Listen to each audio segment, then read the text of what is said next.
दोस्तों, आज मैं आपको मध्यकालीन भारत के अंतर्गत अरबों के आक्रमण पढ़ाऊंगा, जिसके अंतर्गत आपको पढ़ना है मोहम्मद बिन कासिम का आक्रमण। आखिर क्या कंडीशन ऐसी हुई जिसके कारण अरब लोगों को भारत पर आक्रमण करना पड़ा। आइए वह कारण देखते हैं जिसके कारण मोहम्मद बिन कासिम ने मध्यकालीन भारत पर आक्रमण किया था।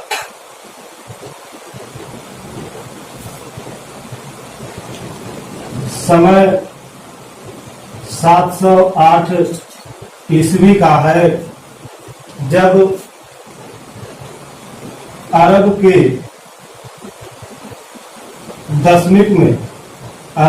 दशमिक में एक खलीफा हुआ जिसका नाम था वलीद। वलीद का एक गवर्नर था जिसका नाम था अल हज्जाज, जो इराक का गवर्नर था।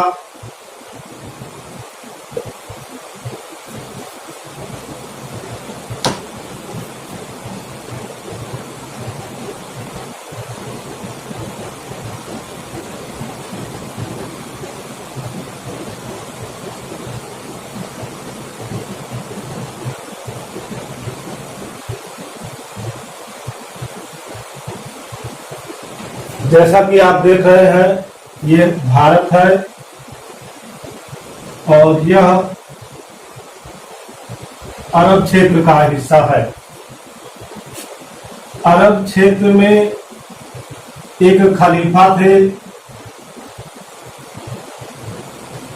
वलीद, और यहीं पे इराक में इनका गवर्नर अल हज्जाज था।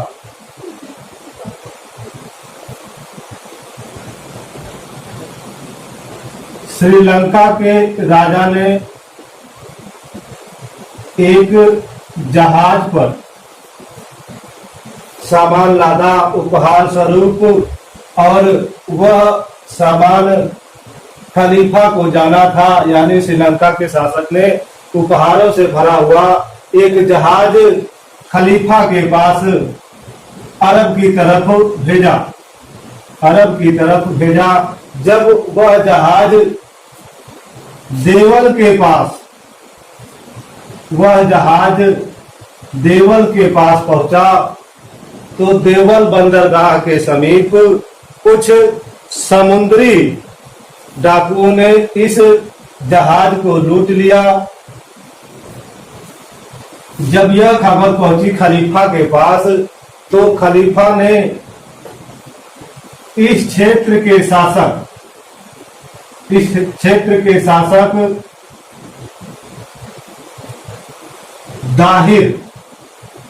दाहिर से संपर्क किया और उससे कहा कि आप समुद्री डाकुओं को सजा दीजिए और हमारा उपहार हमको लौटाने की कृपा कीजिए।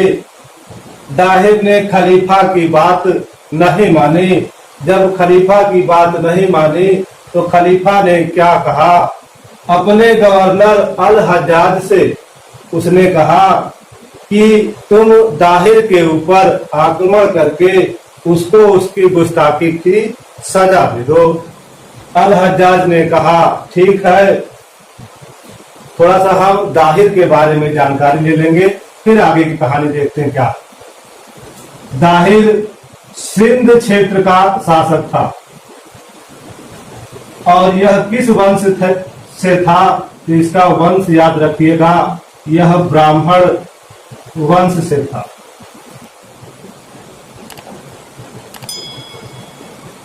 दाहिर की 2 पत्नियां थीं, याद रखिएगा, दाहिर की 2 पत्नियां थीं। पहली का नाम रानी बाई और दूसरी का नाम रानी लाडो था। इस रानी से दाहिर को एक पुत्र जिसका नाम जय सिंह था, और 2 पुत्रियां, एक का नाम सूर्य देवी और दूसरी का नाम परमल देवी था। पूछा जाता है कि दाहिर किस क्षेत्र का शासक था? सिंध क्षेत्र का शासक था। किस वंश से था? तो वह ब्राह्मण वंश से था। अब देखते हैं, जब खलीफा वलीद ने अल हज्जाज से कहा कि दाहिर को सजा देनी है, तुम सिंध के ऊपर आक्रमण करो, तब अल हज्जाज क्या करता है? 711 ईस्वी में 711 ईस्वी में एक अभियान, जिसे प्रथम अभियान कहा जाता है, प्रथम अभियान अपने सेनापति उबैदुल्ला के नेतृत्व में सिंध भेजता है। लेकिन सिंध के शासक ने उबैदुल्ला को पराजित करके वापस कर दिया। तब अल हज्जाज दूसरा अभियान भेजता है, और किसके नेतृत्व में? बुदैल के नेतृत्व में, बुदैल के नेतृत्व में दूसरा अभियान सिंध पर भेजता है 711 ईस्वी में ही। लेकिन सिंध का शासक दाहिर जो है, वह बुदैल को भी पराजित कर देता है। इस प्रकार से जो प्रथम और दूसरा ये 2 अभियान हुए थे भारत पर, ये क्या थे? यह असफल अभियान थे, असफल अभियान थे। खलीफा वलीद ने अल हज्जाज से कहा कि क्या कर रहे हो? कैसे कैसे सेनापतियों को भेजते हो जो हार करके वापस चले आ रहे हैं? तब अल हज्जाज ने तीसरा अभियान भेजा, तीसरा अभियान भेजा। इस तीसरे अभियान का सेनापति अल हज्जाज का दामाद तथा भतीजा था, जिसकी उम्र 17 वर्ष की थी। और वह कौन था? तो वह था मोहम्मद बिन कासिम। वह मोहम्मद बिन कासिम था, जो 17 वर्ष की उम्र में कहा जाता है सिंध क्षेत्र पर आक्रमण करने के लिए जाता है। उसका यह अभियान 712 ईस्वी में शुरू होता। उसका यह अभियान 712 ईस्वी में शुरू होता। मोहम्मद बिन कासिम जानता था कि इसके पहले के 2 सेनापतियों को दाहिर हरा चुका है, इसलिए मोहम्मद बिन कासिम पहले दाहिर के बारे में सूचना इकट्ठा करता है। इसके बाद एक विशाल सेना लेकर के सिंध पर आक्रमण के लिए चल देता है। मोहम्मद बिन कासिम एक सेना स्थल मार्ग से आक्रमण के लिए भेजता है और दूसरी सेना जल मार्ग से सिंध पर आक्रमण के लिए भेजता है। मोहम्मद बिन कासिम सर्वप्रथम देवल पर आक्रमण करता है, देवल पर आक्रमण करता है। उस समय देवल में वहां का शासक दाहिर होता है, जो मोहम्मद बिन कासिम की विशाल सेना को देख करके डर जाता है और वहां से वह भाग करके, देखिए, देवल से भाग करके नेउन की तरफ जाता। देवल में कोई नहीं होता है। मोहम्मद बिन कासिम देवल को 3 दिन 3 रात खूब लूटता है। उसके बाद मोहम्मद बिन कासिम नेउन की तरफ चलता है, क्योंकि नेउन में कौन छिपा रहता है? राजा दाहिर छिपा रहता है।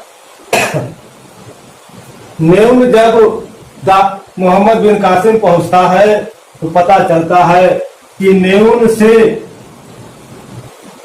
शासक दाहिर चला गया है और कहाँ गया, सेहवान चला गया।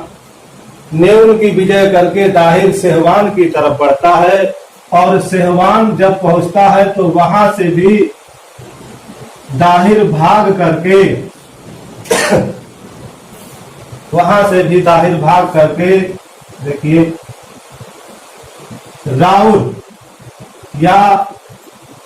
रावर पहुंचता है। रावर पहुंचने पर यह सोचता है दाहिर कि अब उसका पीछा मोहम्मद बिन कासिम नहीं करेगा, लेकिन उसका यह सोचना गलत हो जाता है, क्योंकि अब अगला आक्रमण मोहम्मद बिन कासिम रावर पर करता है। रावर नामक स्थान पर रावर का युद्ध होता है और इस युद्ध में दाहिर युद्ध लड़ता है, लेकिन वह अंत में मारा जाता है। इस युद्ध में दाहिर का लड़का जयसिंह भी उसके साथ रहता। जब दाहिर यह जान जाता है कि अब वह बचेगा नहीं, तो वह अपने लड़के जयसिंह को कहता है कि तुम इस युद्ध से भाग जाओ, नहीं तो तुमको भी अपने प्राणों से हाथ धोना होगा। जयसिंह अपने पिता को छोड़ करके और भाग करके कहाँ चला जाता है, ब्राह्मणावाद चला जाता है। ब्राह्मणावाद जाने से पहले जयसिंह रावर के किले में जाता है। रावर के किले में जाता है। इस किले में दाहिर की पहली पत्नी रानी बाई रहती है। दाहिर की पहली पत्नी रानी बाई रहती है। रानी बाई को किला सौंप करके जयसिंह भाग करके ब्राह्मणाबाद चला जाता है और मोहम्मद बिन कासिम राजा दाहिर की हत्या करके रावर के किले पर आक्रमण करता है। और उस किले की सुरक्षा कौन करती है, रानी बाई करती है। रानी बाई वीरता से युद्ध करती है। जब जान जाती है कि वह अब मोहम्मद बिन कासिम से जीत नहीं पाएगी, तो रानी बाई ने क्या किया कि रावण के किले की स्त्रियों को इकट्ठा किया और जौहर कर लिया। जौहर का मतलब अग्निकुंड में कूद करके जान दे दी। प्रश्न आएगा कि जयसिंह की वह कौन सी पत्नी थी जिसने जौहर व्रत का पालन किया था, तो वह पत्नी कौन, रानी बाई थी। अब जब मोहम्मद बिन कासिम रावर भी जीत लेता है तो वह बढ़ता है ब्राह्मणावाद की तरफ। और ब्राह्मणावाद में देखिए कौन कौन लोग हैं। ब्राह्मणावाद में एक तो जय सिंह है। जय सिंह की माँ यानी दाहिर की पत्नी रानी लाडो और दाहिर की दो पुत्रियां सूर्य देवी और परमल देवी इसी ब्राह्मणावाद में रहती है, जहां पर आक्रमण करता है मोहम्मद बिन कासिम। मोहम्मद बिन कासिम से जयसिंह युद्ध करता है, लेकिन जयसिंह पराजित हो जाता है। जब वह पराजित हो जाता है तो मोहम्मद बिन कासिम उसके सामने शर्त रखता है, या तो तुम आत्महत्या कर लो या मुस्लिम धर्म स्वीकार कर लो। आप जानते हैं कि मनुष्य को सबसे ज्यादा अपनी जान प्यारी होती है, तो जयसिंह ने भी दूसरी शर्त मानी और मुस्लिम धर्म अपना लिया। इस प्रकार इतिहास का यह प्रथम शासक बनता है जो मुस्लिम धर्म अपनाता है। वह भी जबरदस्ती अपनाता है, क्योंकि मोहम्मद बिन कासिम क्या कहता है, या तो मर जाओ या मुस्लिम धर्म अपना लो। जयसिंह मुस्लिम धर्म अपनाता है, लेकिन मोहम्मद बिन कासिम क्या करता है कि रानी लाडो और उसकी दोनों पुत्रियों को अपने साथ ले करके आगे बढ़ता है। आगे कहाँ बढ़ता है, अब आगे वह मुल्तान की तरफ बढ़ता है। और ध्यान दीजिएगा, मुल्तान की वह विजय करता है 713 ईस्वी में। मुल्तान विजय के बाद मोहम्मद बिन कासिम योजना बनाता है। क्या योजना बनाता है कि अब उसका आक्रमण उज्जैन पर होगा। योजना बना ही रहा होता है, लेकिन जैसा भाग्य में लिखा वैसा ही होगा। इधर की घटना की मोहम्मद बिन कासिम मुल्तान में बैठा हुआ योजना बना रहा है, लेकिन इधर कुछ और घटना घटती है। देखते हैं क्या। एक बात ध्यान दीजिएगा, मुल्तान को स्वर्ण नगरी कहा गया। स्वर्ण नगरी कहा गया। और किन लोगों ने कहा? तो अरब वासियों ने। क्वेश्चन आए कि अरब वासियों ने भारत के किस नगर को स्वर्ण नगरी की संज्ञा देती, तो वह कौन सा नगर होगा? मुल्तान होगा। देखिए, मुल्तान में जब मोहम्मद बिन कासिम रहता है तो वह क्या करता है कि दाहिर की दो पुत्रियों सूर्य देवी और परमल देवी को कहाँ भेज देता है? मुल्तान से भेजता है। किसके पास? खलीफा के पास भेज देता। जब यह दोनों पुत्रियां खलीफा के पास आती है तो क्या करती है? योजना बनाती है। कौन सा योजना? वे दोनों अपने में विचार करती है और कहती है, जैसे मोहम्मद बिन कासिम ने मेरे पिता की हत्या की, वैसे हम लोग भी मोहम्मद बिन कासिम से बदला लेंगे, उसे मृत्यु दंड दिलवाएंगे। इस योजना पर अमल करते हुए वह कहाँ पहुँचती है? अरब में, दशमिक में, और कहाँ? बगदाद के पास। अब थोड़ा सा चेंज होता है। खलीफा वलीद की मृत्यु हो जाती है और इसके स्थान पर एक नया खलीफा बनता है जिसका नाम रहता है सुलेमान। सूर्य देवी और परमल देवी खलीफा सुलेमान के पास जाती है। जब सुलेमान उन दोनों लड़कियों के पास जाता है तो दोनों लड़कियां उससे कहती हैं कि हम आपके लायक नहीं हैं। खलीफा पूछता है, ऐसी क्या बात है कि तुम हमारे लायक नहीं हो? तो दोनों लड़कियों ने कहा, आपका जो सेनापति है मोहम्मद बिन कासिम, उसने हम लोगों को गंदा कर दिया है और आपके लायक नहीं छोड़ा है। जब यह बात खलीफा सुलेमान सुनता है तो फरमान जारी करता है कि मोहम्मद बिन कासिम को मुल्तान से पकड़कर हमारे पास लाया जाए। और कैसे लाया जाए? कि बैल की खाल में लपेट करके उसको हमारे पास हाजिर किया जाए। आप जानते हैं, किसी व्यक्ति को बैल की खाल में लपेट दिया जाए और 10 दिनों तक लपेटे रखा जाए, क्या होगा? उसकी मृत्यु निश्चित है। वैसा ही किसके साथ हुआ? मोहम्मद बिन कासिम के साथ। मोहम्मद बिन कासिम योजना बना ही रहा था उज्जैन पे आक्रमण करने के लिए। तब तक खलीफा के सैनिक आते हैं और मुल्तान से मोहम्मद बिन कासिम को पकड़ करके बैल की खाल में लपेट करके और खलीफा सुलेमान के पास ले जाते हैं। वहां तक पहुंचते पहुंचते मोहम्मद बिन कासिम की मृत्यु हो जाती है। इस प्रकार से सूर्य देवी और परमल देवी का बदला पूरा हो जाता है। लेकिन जैसा करोगे वैसा भरोगे का नियम लागू हुआ। सूर्य देवी और परमल देवी आपस में बात कर रही थी कि चलो हमने ऐसा काम करके मोहम्मद बिन कासिम से बदला ले लिया। यह बात खलीफा की दासी सुन लेती है और खलीफा से जाकर के कहती है। खलीफा बड़ा क्रोधित होता है, सोचता है कि देखो हमसे इन दोनों लड़कियों ने कितना बड़ा गलत फैसला करवा दिया। हमारा जो सबसे अच्छा सेनापति था, हमारे हाथों उसका कत्ल करवा दिया। सुलेमान क्या करता है? इन दोनों लड़कियों को पकड़ करके उनकी दोनों चोटियां आपस में बंधवा करके और घोड़े की पूंछ से बंधवा करके तब तक घसीटता है जब तक यह अधमरी नहीं हो जाती।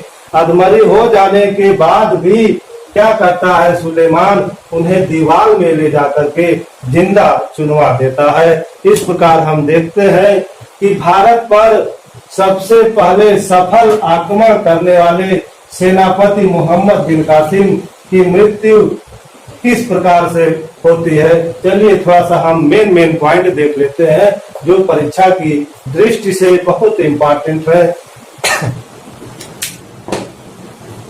सबसे पहले यह देखेंगे कि 708 ईस्वी में मुस्लिम धर्म का वह कौन खलीफा था जो भारत पर आक्रमण करने के लिए अल हज्जाज को आदेश देता है, तो उसका नाम था वलीद। अगर पूछे कि 708 ईस्वी में इराक का गवर्नर कौन था, अल हज्जाज था।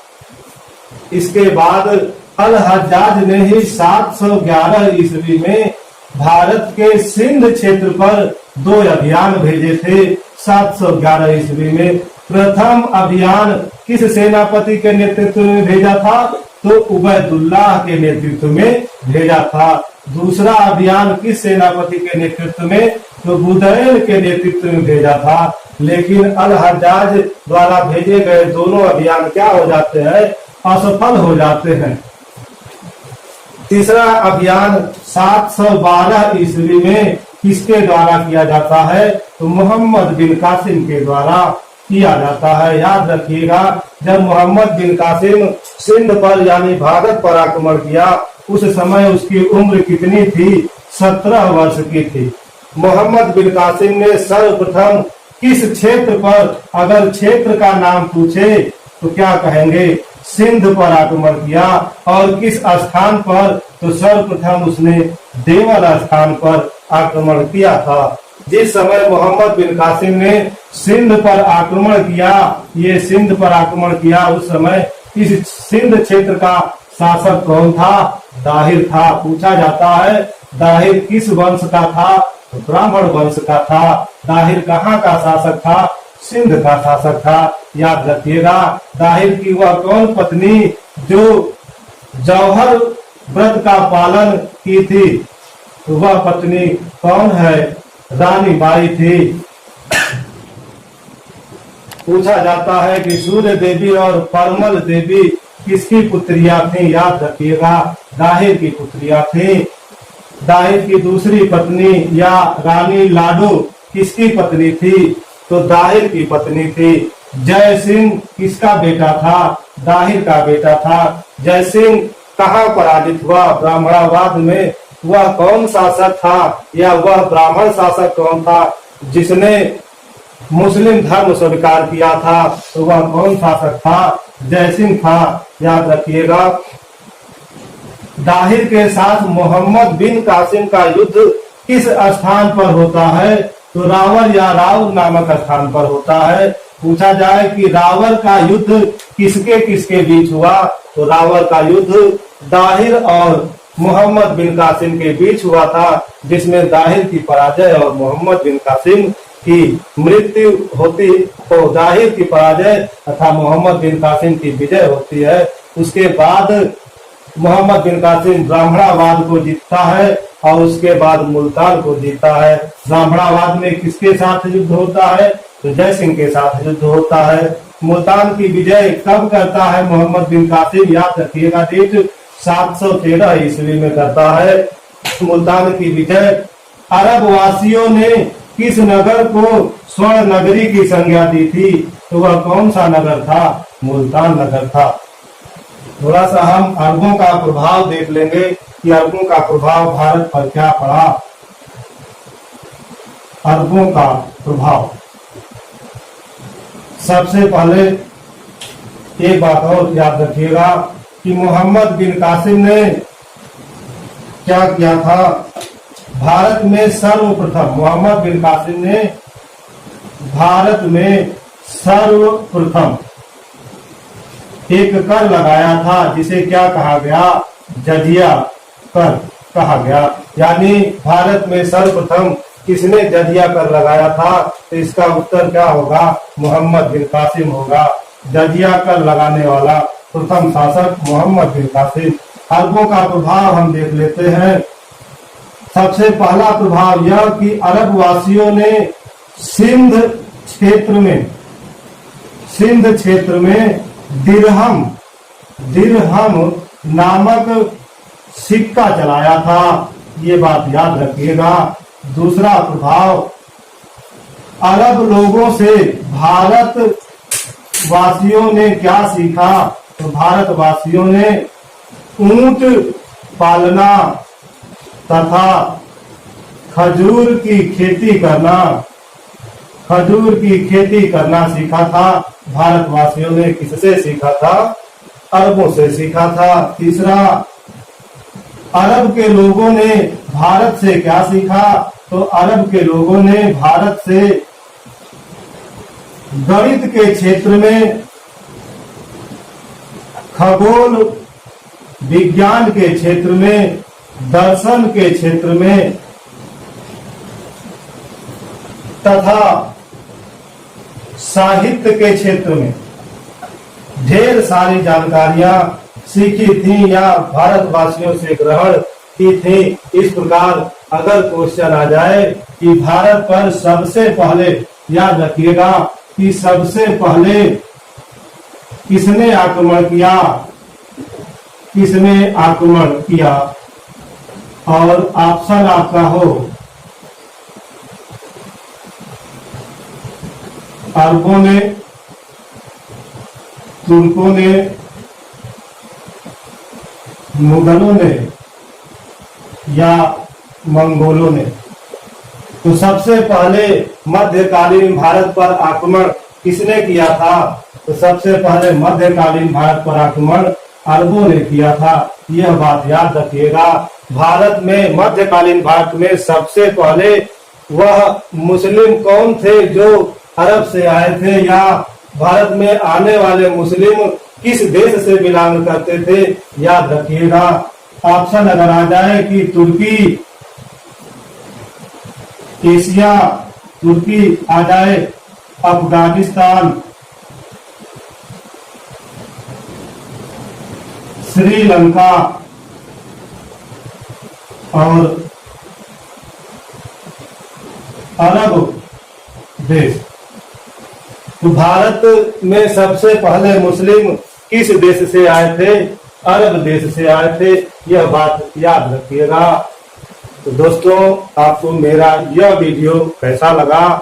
अगर आपको मेरा यह वीडियो या ये दी गई जानकारी अच्छी लगी हो तो कृपया इसे शेयर करें, लाइक करें और साथ ही साथ सब्सक्राइब भी करें। आप इस वीडियो पर अपना कमेंट दे सकते हैं। आपका कमेंट हमारे लिए मील का पत्थर साबित होगा, जिसके जरिए हम आपको अपनी अगली और वीडियो प्रोवाइड करते रहेंगे। वीडियो देखने के लिए आपका बहुत